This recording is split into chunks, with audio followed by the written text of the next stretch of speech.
Hey, what's up mga kapangit? Ngayon, nandito kami sa Pasay. Na inaantay kaming kasama dito.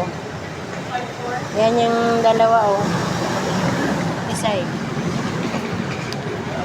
Napatulog ng kanyang daddy. Yan naman yung isa. Kapangit, say hi.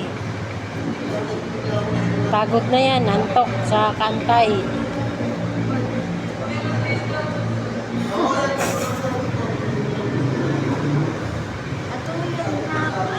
Ayan.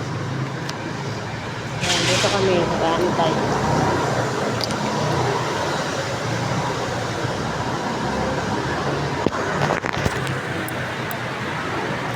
Nakapangit.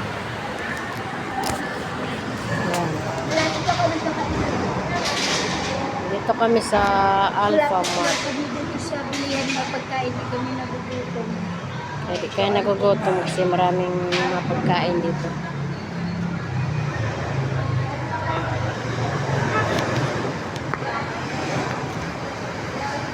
Daming mga tao dito. Yan. Pinapatulog na yung kanyang anak. Bye! Mga kapangit. Natulog na rin sa tipangit.